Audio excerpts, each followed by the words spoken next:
Hey, YouTube gardeners. Got something that's been on my mind for a long time. Wow, when you buy your homestead, try to get one off the highway. That's not the subject of today's video, though. Listen, I haven't made a video for a long time, but this is something I've been thinking about for a long time. And I wanted to get my garden up off the ground because as I'm getting older, I'm having a harder time getting up and down. And in fact, the last 3 years, I haven't been able to plant a garden because the arthritis in my hips was getting to the point where I couldn't get down there and do it. And I tried making a couple of raised beds, and they worked really well, but it's hard to find the material to fill them with, and it's expensive to build them, and this and that. And so I got on the idea. I saw people making these bale gardens, and I got a little stack of extra straw right here behind me. Straw has been unofficially called the gardener's best friend for quite a while. Anyway, as I researched these bale gardens, it looked like it might be a good idea. Some people told me, "Oh, it don't work, don't do it." Others just seemed like they were getting record crops almost from it. But one thing that almost everybody seems to agree on the internet is if you're going to do it, use straw, not hay. Now their reasoning for this is because they say that straw is cleaner. You're not going to have as many weed seeds in it, and hay you'll have more weed seeds.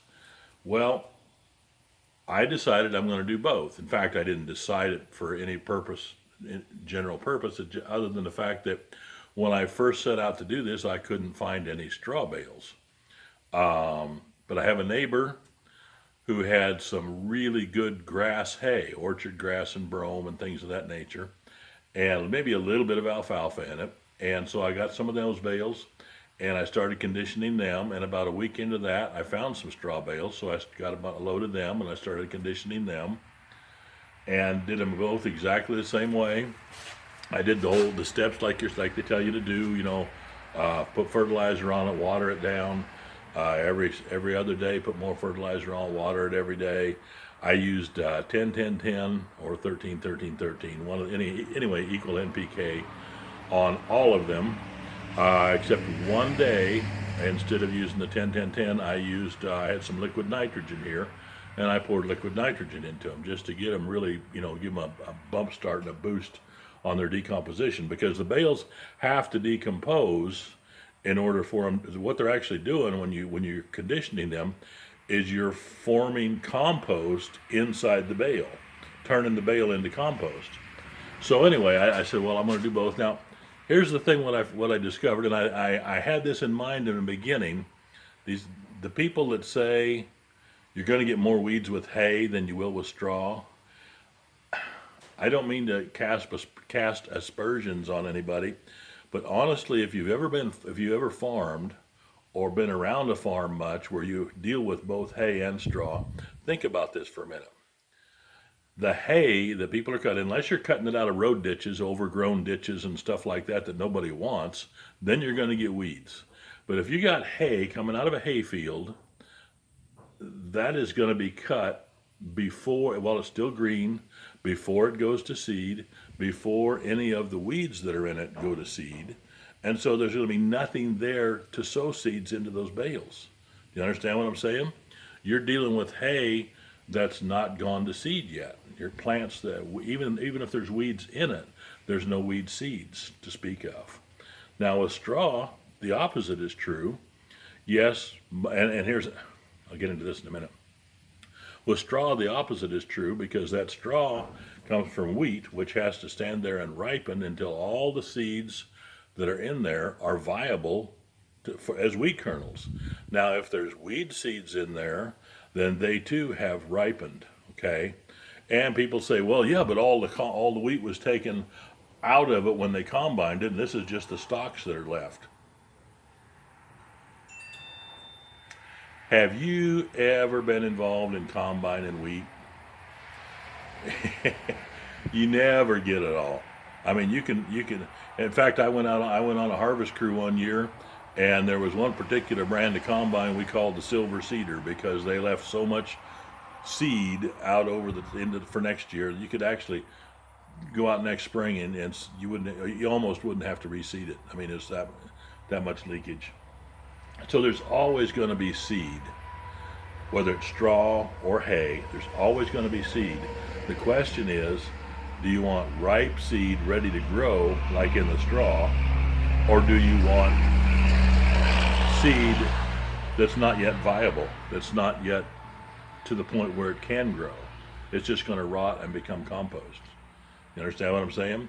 So as far as hay makes more weeds than straw, if you get good hay, it's not going to make more seeds. Another thing to think about too, with straw, a lot, especially this really shocked me the first time I saw it when we moved out west.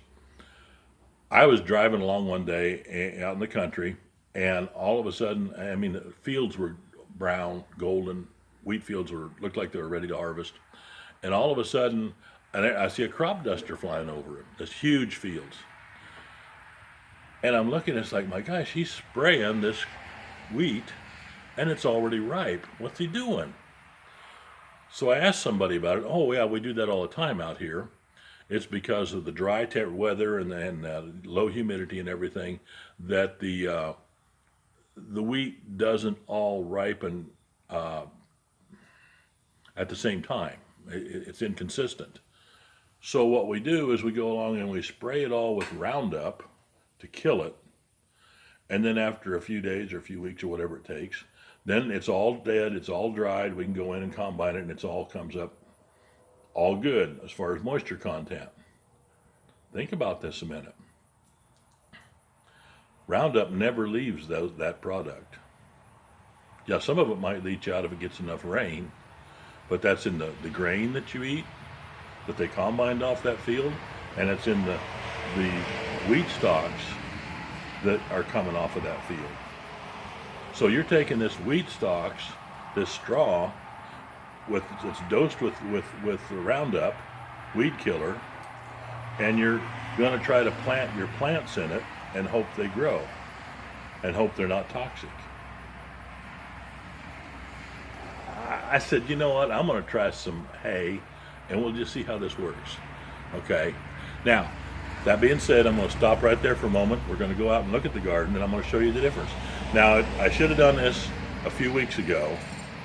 I couldn't, because the garden's a mess, so don't judge me on the way the garden looks. I had to leave for about a month, and my wife and I both, we had to leave and just let the garden do its thing right at the most critical time when we should have been taking care of stuff. And so it is a mess, but you can still see a tremendous amount of difference between hay and straw, how it's reacting, how it's progressing, and how it's growing crops. One other thing about hay, if you use hay, you want to, I recommend that you use a good grass hay. Okay, if you can get certified weed free, which by the way a lot of states do have inspectors that certify hay for weed free. If you can get that, you're better yet, go for it. But anyway, if your hay has greens in it, if you ever looked at any of the composting videos, what's it take to make compost? You have to have a certain percentage of browns, carbon, and a certain percentage of greens, which is the protein or nitrogen. And those two mixed together will start to heat, and they'll start to form compost, and they'll kill seeds. Okay, so the hay has the green already in it.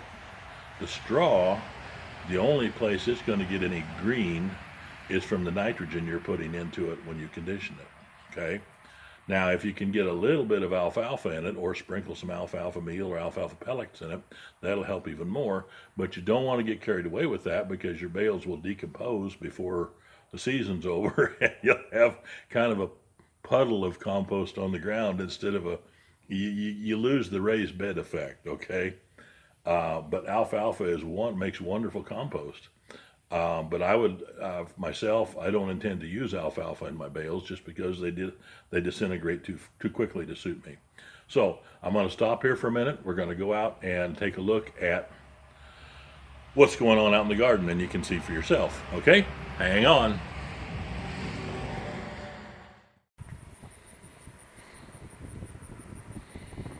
Okay, here we are at the garden. Now, like I said, I was gone for about a month this summer. The weeds are not because of the hay or the straw. They're because I didn't take care of it. Anyway, got a little bit of, there we go, a little bit of rhubarb right out here in the front. I just planted this spring. It needs watered really bad. This first row is not in hay or straw. This is actually, this ground right here used to be a garden spot. I let it go for 3 or 4 years when I was unable to garden and just mowed over it, and it was just hard as a parking lot. I came out and I put a tarp over it to kill the grass for a couple of weeks, and then I took it because it was too wet this spring. It was a really strange year, but it was too wet to till anything, so I couldn't get it worked up. I'm not really fond of tilling anyway, but it was so hard, I thought I better. Anyway, I finally gave up and just took the post hole digger, just a hand post hole digger, and dug a post hole about 8 inches deep for each plant and dropped it in and filled it up with potting soil, and it seems like it worked okay. These plants I just picked last night, and I got 2 5-gallon buckets full off of here. So what's left is just some that haven't ripened yet. But I'm going to go on over here farther and show you what we came to talk about, which was the hay and straw. Okay, now this first row right here, that's straw. Okay, now if we go over to the second row, that's hay. That up to there is hay, the rest of that's straw. Okay, now the third row over there where the big tomatoes are, that's all hay, and then there's some hay on the other side of them. It's just got leftovers from where I had beans and